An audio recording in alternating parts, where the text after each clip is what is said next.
Seru ya melihat semua orang yang punya kesibukan masing-masing. Punya tujuan hidup masing-masing.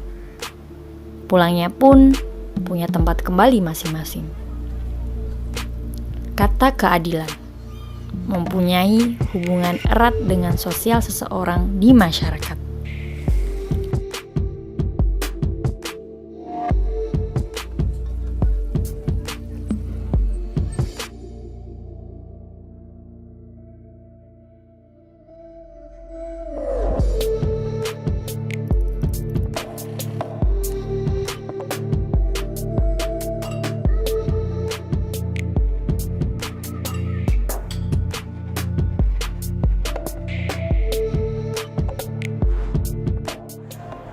Mas,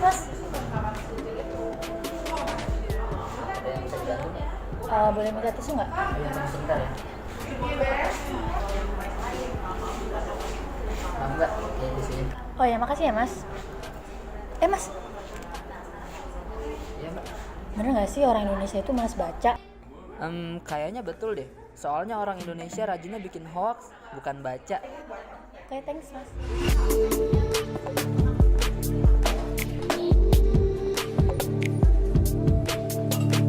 Ya, semua orang pasti ingin diperlakukan adil. Dalam mengatur segala urusan sosial, kita pasti dituntut untuk adil. Tapi, sadarkah kita bahwa ada ketidakadilan yang kadang kita lakukan terhadap diri sendiri?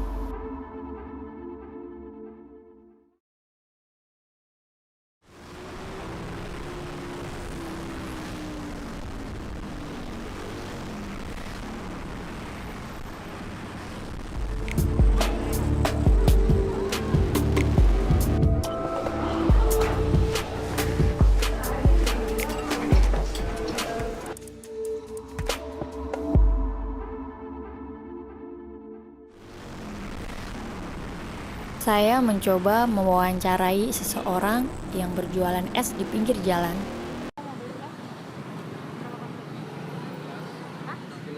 Iya, berapa? 5.000. Oh, mau beli satu ya Pak ya? Bapak suka baca buku nggak? Suka. Terakhir kali Bapak baca buku kapan? Oh, waktu di kampung. Berarti Bapak merantau ya? Sekitar berapa hari atau bulan atau tahun terakhir Bapak baca buku?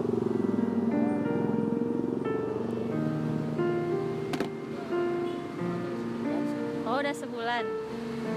Oh. Berat Bang tinggal di Jakarta. Kenapa ya, Wan? Oh, contohnya. Kita parkir aja mesti bayar 2.000. Belum lagi kalau punya teman-teman dari Jakarta yang hedon. Wah, itu ngimbanginnya susah banget. Masnya sekarang tinggal di mana? Gua tinggal di Bekasi, Bang. Oh, pas banget gitu. Gue punya project ya. Serius. Jadi gua punya proyek di Bekasi. Jakarta di malam hari, tak beda dengan paginya, tetap ramai. Saya coba mewawancari satu orang lagi sebelum saya pulang. Saya terakhir baca buku sekitar 1 tahun yang lalu lah. Emang saya sih males baca buku. Cuman kayak gini lah kerjaan saya. Ngapa jual kaos kaki untuk kebutuhan sehari-hari. Untuk buat kalian semua jangan patah untuk baca buku. Harus lanjut terus baca buku biar makin berprestasi, menambah ilmu pengetahuan juga dan makin cerdas ke depannya. Pokoknya semangat lah buat kehidupannya. Lihat kan, gak baca setahun, bahkan susunan kalimat yang keluar dari lisannya aja gak beraturan.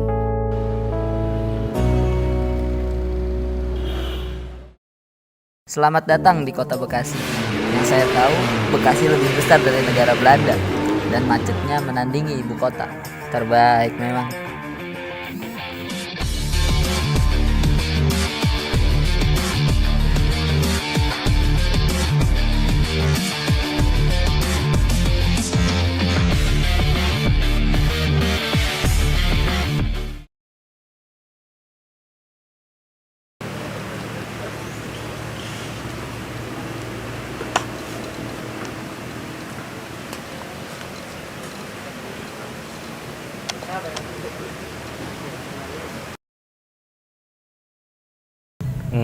Maksud lu apa nanya begitu? Lu mau sombong gitu Kagak bang, dengan bukan. bacaan lu? Bukan mau sombong, gue pengen tahu aja deh, gue pengen survei lah orang Indonesia baca tuh demen gak sama bacaan, apa cuman majang-majang buku doang kan biasanya begitu. Kalau lu bagaimana, lu baca buku apa kagak? Enggak bang.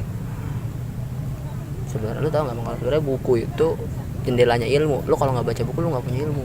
Nah enggak, maksudnya kita kan baru ketemu, maksud lu ngomong kayak begitu tuh apa? Sorry bang, bukan maksudnya gue nyakitin lu nih. Habis kasihan aja orang Indonesia tuh kalau kagak baca buku bodoh-bodoh bang. Jadi semua orang yang nggak ngebaca tuh bodoh gitu? Ya bisa dibilang begitu gitu. Kayak misalnya lu terakhir pendidikan lu apa emang? Dah, lu kok nanyanya yang aneh-aneh sih? Bukan gitu bang, lu kok jadi ngegas gitu? Enggak, seenggaknya kita baru Apa ketemu lagi? lu langsung ngomong kayak begitu. Yaudah bang, makasih ya. Sorry gua gitu deh.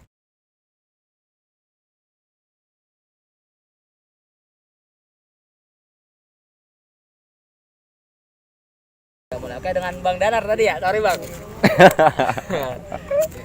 Sorry juga ya. Marah-marah tadi dia. Gitu.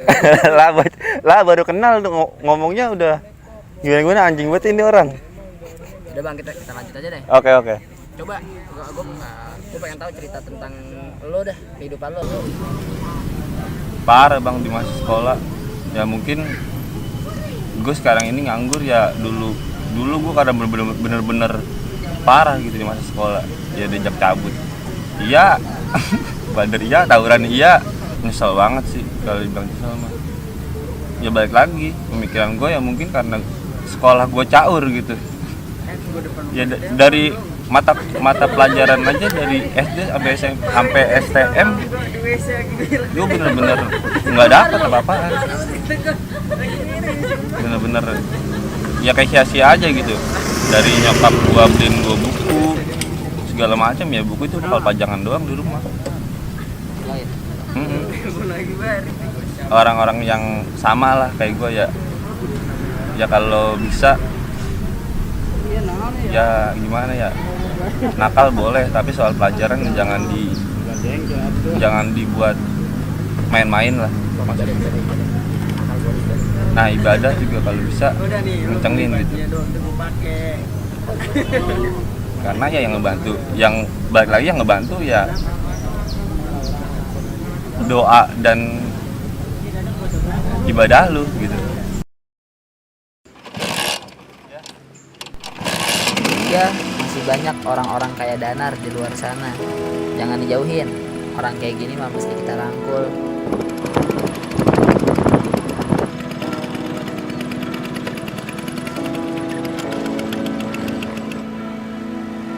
Besok kita lanjut. Saya berkunjung ke rumah teman saya untuk sekedar diskusi santai. Ayo, sebentar lagi kita kayak mau sampai nih.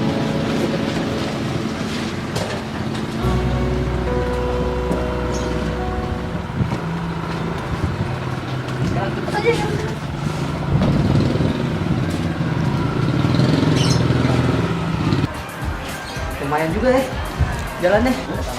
Apa belum?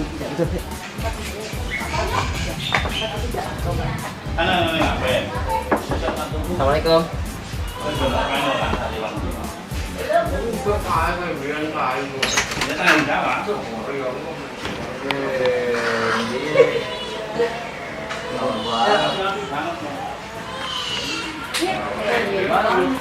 Jalan jauh juga ya di sini. Ya, kalau jalan. Kamera gua mana nggak masuk.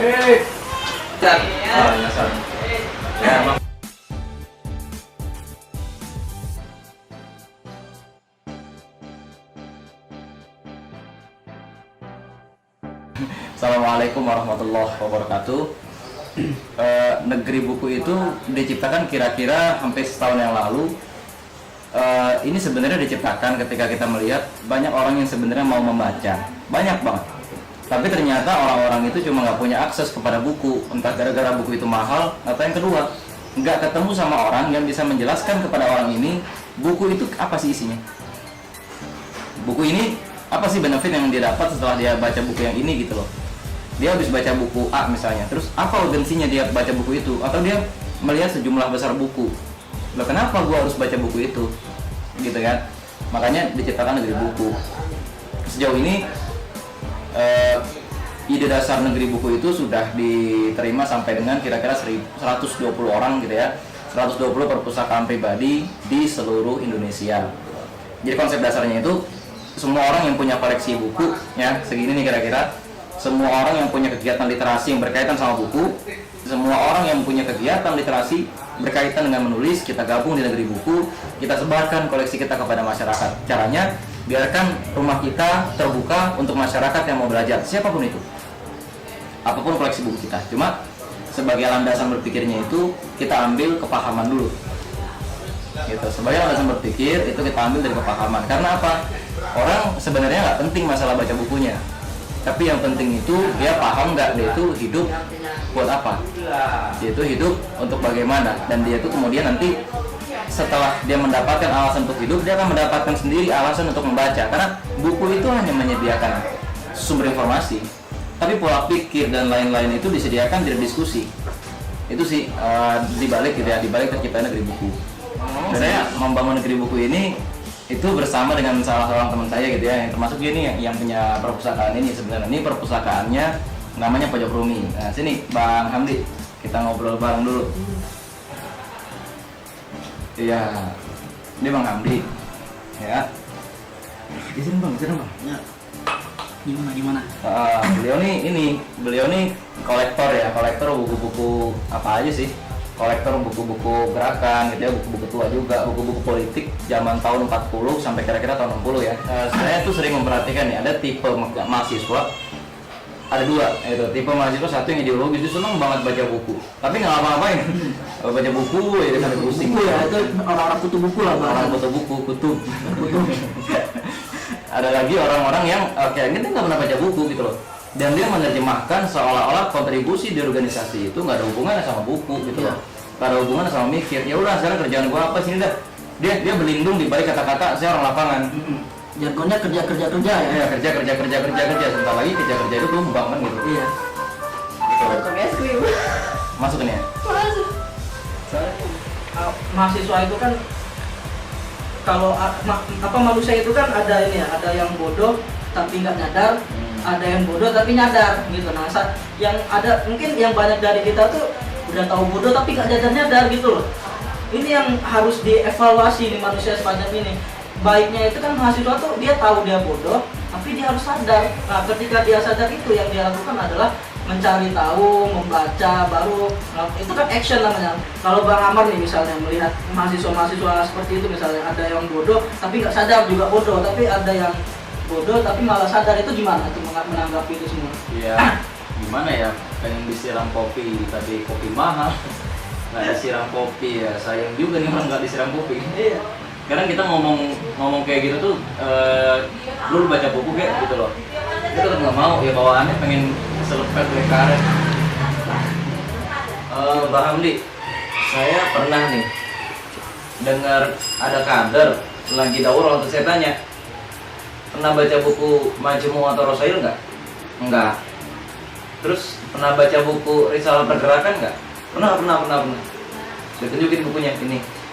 Mereka bingung sendiri. Saya kasih tahu akhirnya di akhir kajian, Majmu' atau Rosail itu bahasa Indonesianya Risalah Pergerakan. Nah, akhirnya mereka mau sendiri. Pernah nggak dapat nih kayak begitu? Ada. Ini ceritanya istri pas ngasih kajian misi MK Madrasah Klasikal. Ada tuh ditanya Islam masuk ke Indonesia abad keberapa, ada yang jawab abad ke-21. Wah, ini kan kegagalan dalam membaca atau dalam ini bingung nih, tiba-tiba kok saya pas dengar istri saya bilang, kok ya ada yang bilang pas ngasih prioritas, ada yang jawab ketika ditanya Islam masuk ke Indonesia, ternyata dia jawab abad 21. Pas ditanya ya nggak tahu sih gitu. Terus ada lagi satu orang juga ketika ditanya, emang betul jawabannya abad ke-7. Pas ditanya kenapa abad ke-7, dia ngasih alasan apa coba? Karena gue suka angka 7. Lah kan kocak sekali gitu loh. Ada juga pas ngisi kajian lagi, pas nanya tentang sejarah kami lah, kan mudah banget ya sejarah kami. Pas itu dekat-dekat milad, emang dekat-dekat milad kami. Pas ditanya kami itu lahirnya kapan sih? beberapa orang bingung, terus ada yang diam, terus ada yang berani jawab. Kalau nggak salah tanggal 28 Maret bang, lah yang benar nggak tahu deh. Nah ini kan aduh.